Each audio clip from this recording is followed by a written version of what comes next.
Hi, I know I've been gone for a while. It was Ramadan. I took that month off for personal reasons. Although I did film 2 videos to edit within that month, which had to be scrapped. The one video was on JS, all the things they've said and done, all the promises they've made that they hadn't kept up.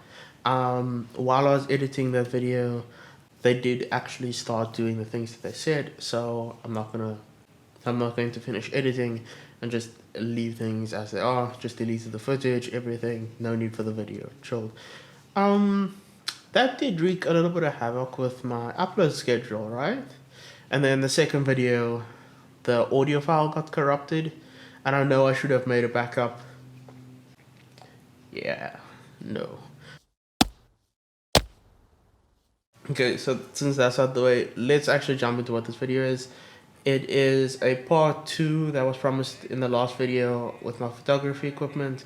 This is the things I use to make my YouTube videos. This is the equipment that's used for the videos and how I go about using them and shooting with them. While all these products are used personally by me, I don't necessarily recommend them for purchase, simply because there are better things on the market that I wish I had bought back then.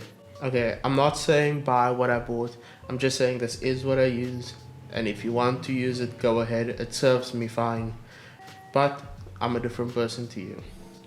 Okay, cool. So in the last video, I showed you the camera and the lenses that I use, which is the 1200D, as well as the 40mm prime and the 28 to 135mm USM lens. I'm actually recording on the USM lens right now at, if I'm not mistaken, I'm sure it's at 30mm. So I'll zoom in just a little bit, but you can see it's good enough. You can see the focus on my face. 800 ISO at 30 frames per second, and then my shutter speed is 1/60, and the aperture is, I think, at 3. It's not ideal. Honestly, I would prefer to shoot at 200 to 400 ISO, but I don't have a choice at the moment, simply because it's not exactly light where I'm filming. I use a tripod, the National Geographic tripod. I think when I bought it, I paid 300 Rand. It translates to about $25 for it. It's perfect for what I'm using it for at the moment. It's great for photography. It's very lightweight. Sure, it's not the fastest thing to set up, but I don't mind that. It's got a really smooth pan on it, and also the up tilt is great. It's got a little level in as well. For a full-size tripod at that price, I really struck a good deal there. I do recommend the tripod. This is one thing that I actually recommend. If you're gonna spend a lot of money on a tripod, don't do it early out. Do it when you know you're buying the tripod for a specific purpose, because it's very easy to get caught up in the numbers and not buy for what you need and buy because it seems cool. So first, do a little bit of research before you buy a tripod. Next, what's being used to record the audio is a Zoom H1N. It's an external voice recorder. It's really good. Something I recommend. It is a little bit expensive, but it's better than recording with your on-body microphone. It's better than recording with 90% of microphones that aren't like studio expensive quality. It's also really good just for on-the-go recording, so I can get diegetic sounds in the world and send them to friends that make music or do video editing, and also upload to sound effects sites, so I can give back to the community in that way. And then the light. Let's preface this thing. It's not a professional light. I made the light myself, basically. So what I did was I took a reptile incubation light dome, and I just stuck a 1000 lumen bulb inside. It's not ideal. Look, it's not ideal. What's nice is about this, I can sort of just clamp it on anywhere, kind of.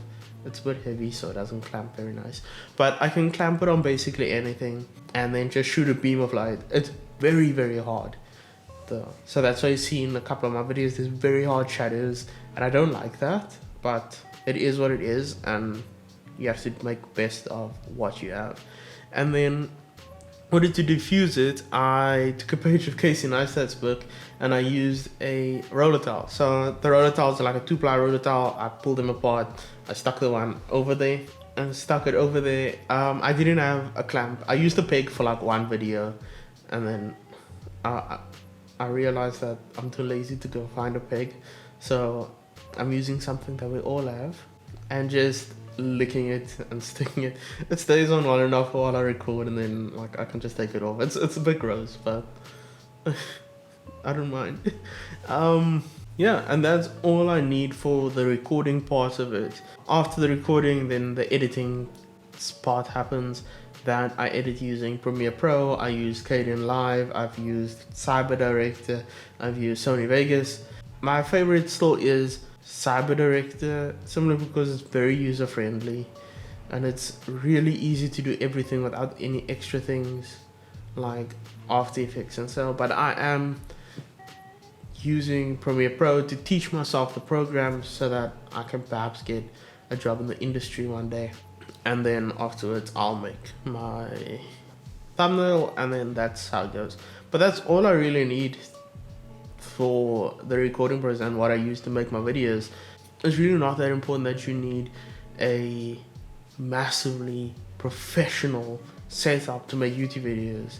Sure, a lot of YouTube videos these days are shot on red cinema cameras and like the Blackmagic Pro, and like, no honey, you don't need that. Sure, if you want it, go for it, it's great, but you really don't need that. All you need is this and a little bit of elbow grease, sure, and there you go. So let's talk about upgrading my current setup. Do I want to upgrade at the moment? Yeah, but it's not that simple. Everything that comes with an upgrade is expensive, and unless it's absolutely necessary, I don't see the reason to buy it right now. So I'm more than happy to wait, and should my YouTube take off and I earn some money from that, I'd be able to reinvest it back into the channel. People have told me, why not start a Patreon? I have 70 subscribers. No one's going to sub to that Patreon. Yeah, it's pointless. Also then, I'd have to keep up with a better schedule, which really isn't my forte. I'd have to create Patreon content as well as YouTube and Instagram.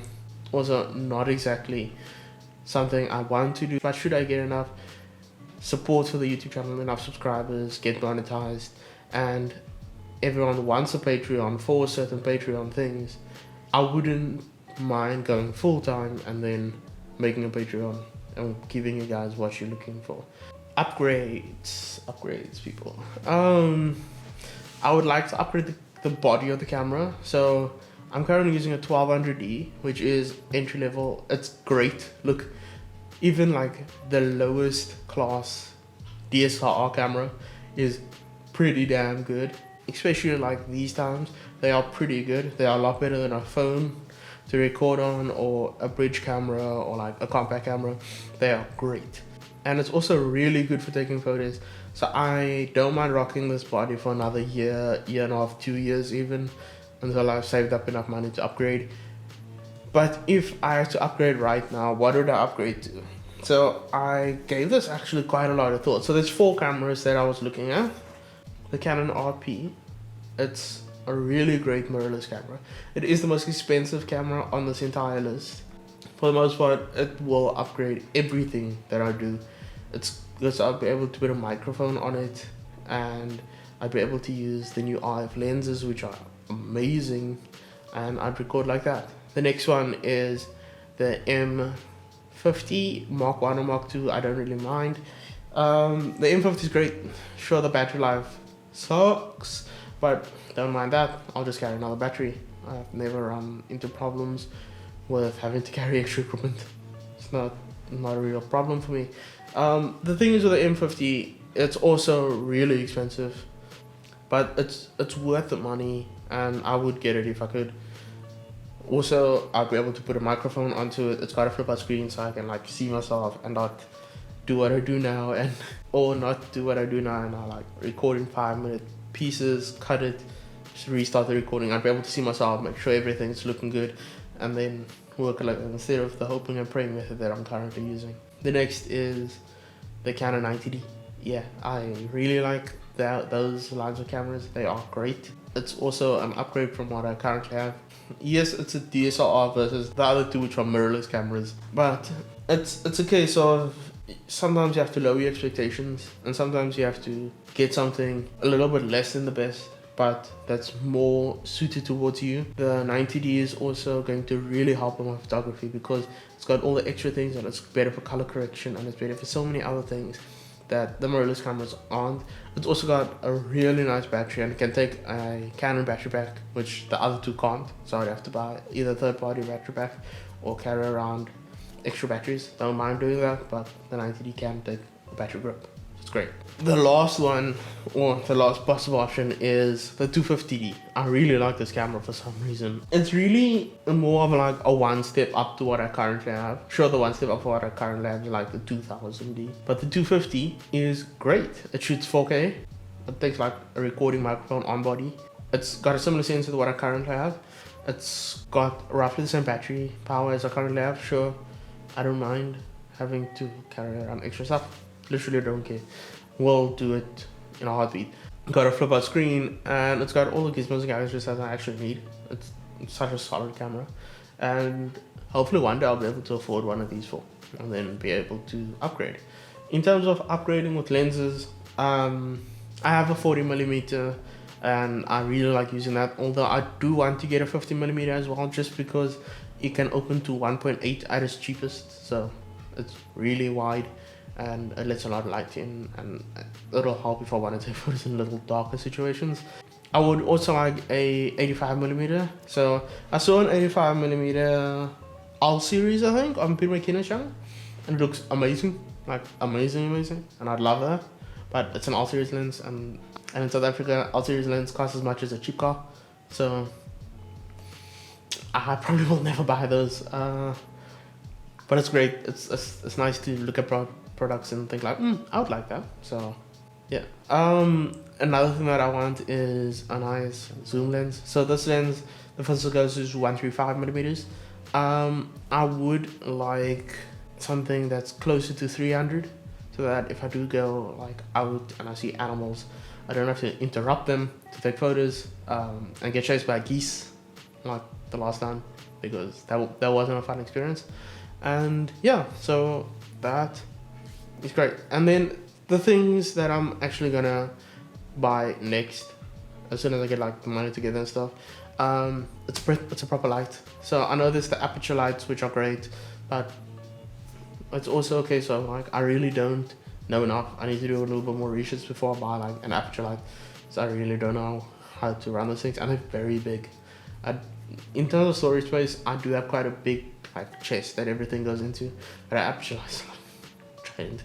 I would like to upgrade the tripod just to something that is like a maximum height of 185 at least, so that I can shoot from a little bit of a higher, so it's like at eye level. So I'm 175, so then I would like my camera to be like at eye level, and it's really not at the moment because this is a 1 to 1.5 meter.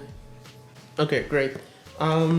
So I don't know what happened. Everything just went dark all of a sudden. I think the sun went to go hide behind like a cloud or something. So I had to turn all the lights in the house, and I still don't think it's like bright enough. But let's see how this goes. Okay, and then upgrade the tripod, just something a little bit bigger. And yeah, that's about all the upgrades I really need to do for now. Another thing I'd actually want to do is upgrade my skills, I suppose. I'm not sure how you'd like phrase that, but I want to take more classes, like actual classes where I get taught editing. I did learn everything that I know so far off of YouTube and picking up from here and there, but I want to sit down with someone and let them teach me, because currently I'm doing editors videos, like he does a like an advanced tutorial, and that's what I'm following at the moment. It's really good, but it is also very confusing because I don't know what a lot of these things mean. So maybe I should take a class, and then yeah, anyway. And other than that's it. There's nothing more that I can think that I'd like to upgrade at the moment, and that's perfect. I'd be able to do exactly what I want with those upgrades. So yeah. Anyway, stay safe, love you guys. If you are gonna, if you want me to continue with the series, I'm more than happy to. Although I don't really know where else I could take this. I could do a what I need for a day-to-day shoot, or talking about that type of gear. But let me know if you want more of this kind of content and what you'd also like to see. My videos that I promised before I went on a little break are coming. They're just taking a little bit because there's a lot of research involved and a lot of nuanced things that I'd prefer not to mess up. So yeah, stay safe. See you guys soon. Bye.